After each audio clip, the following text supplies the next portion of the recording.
آپ میں سے کتنے لوگ تجارت کرتے ہیں، بزنس؟ ماشاءاللہ ماشاءاللہ۔ میں آپ کو ایک نصیحت کر کے جانا چاہتا ہوں، اگر آپ اس پہ عمل کریں تو انشاءاللہ آپ کے بہت کام آئے گی۔ توجہ سے سنیے گا۔ ایک تاجر تھا جو اپنی تجارت میں بڑی محنت کرتا تھا مگر برکت نہیں ہوتی تھی۔ تو ایک دن اسے پتا چلا کہ ایک بزرگ ہے جو ہر وقت اللہ اللہ کرتے رہتے ہیں، آنکھیں بند رہتی ہیں، سر جھکا رہتا ہے۔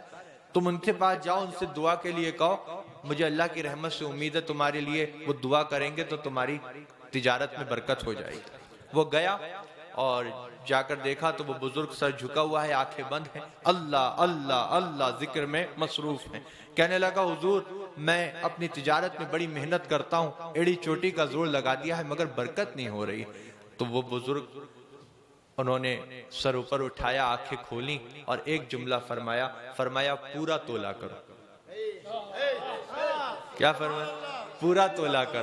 اب وہ سمجھ گیا کہ یہ کوئی اللہ کے مقبول بندے ہیں، کیونکہ میں نے نہیں بتایا تھا کہ میں پورا نہیں تولتا، خود ہی سمجھ گیا، وہ خود ہی کہہ دیا۔ اس کے دل پہ اس نصیحت نے اثر کیا، اس نے طے کر لیا کچھ ہو جائے اب سے پورا ہی تولوں گا۔ آیا اور اپنی تجارت میں لگ گیا۔ کوئی مال لینے آتا تو کہتا لو بھائی تم خود ہی تول لو، تھوڑا سا کوئی زیادہ لیتا تو منع نہیں کرتا۔ اتنی شہرت ہوئی اس کی اس بات کی کہ لوگ 20 دکانیں چھوڑ کر اس کے پاس خریدنے آنے لگے۔ وہ تاجر ایسا ہے کبھی کم نہیں دیتا، ارے یہاں تک کہہ دیتا ہے خود تول لو، تھوڑا سا زیادہ لے لیں تو منع بھی نہیں کرتا۔ 20 دکانیں چھوڑ کر لوگ اس کے پاس سامان لینے آنے لگے۔ اتنی برکت ہوئی کہ تولنے والے جو بٹ ہوتے ہیں وہ بھی اس نے سونے کے بنوا لیے۔ اب وہ لے کر گیا ان بزرگ کی بارگاہ میں۔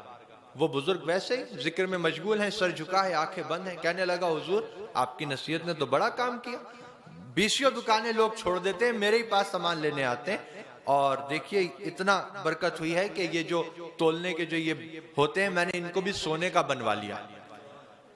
اب بزرگ نے جب سنا تو سر اوپر اٹھایا، آنکھیں کھولیں اور ایک جملہ فرمایا ان کو ندی میں پھینک دو،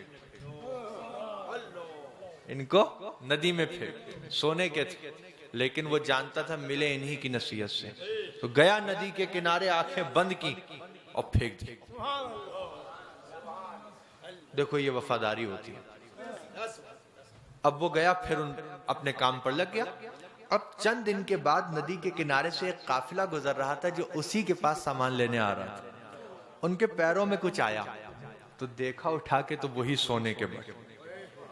تو کہنے لگے کہ اس علاقے میں تو یہ سرمایہ اسی کے پاس ہے جس سے ہم سامان لیتے ہیں، یہاں کیسے آ گیا؟ چلو بہت اچھا آدمی ہے، دے دیتے۔ دیکھو وہ لے کر گئے اس کے پاس، اس نے دیکھا، کہا یہ تمہارے ہیں؟ کہا میرے، تمہیں کہاں ملے؟ کہا ندی کے کنارے پر۔ کیسے پہنچے؟ کہا وہ بعد میں بتاؤں گا، پہلے مجھے دو، مجھے ذرا جانا ہے۔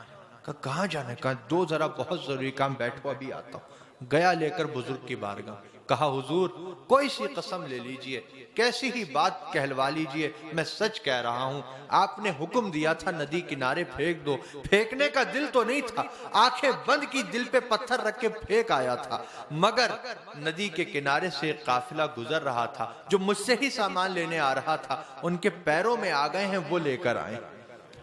اب بزرگ نے دیکھیے اب جو بات فرمائی نا وہ آپ کو سمجھنا ہے۔ سر اوپر کیا اللہ کے ولی نے، آنکھیں کھولیں اور ایک جملہ فرمایا بیٹا حلال کماؤ گے تو کہیں نہیں جائے گا، حلال کماؤ گے تو کہیں نہیں جائے گا، ندی میں بھی جائے گا تو تمہارے پاس بھیج دیا جائے گا۔ اللہ تعالی ہمارے رزق حلال میں خوب برکتیں عطا فرمائے۔ اور میری یہی نصیحت ہے اصلاح معاشرہ کانفرنس میں کہ 2 لقمے زیادہ کرنے کے لیے اپنی حلال روزی کو خراب مت کیجیے گا، حلال کمائیے۔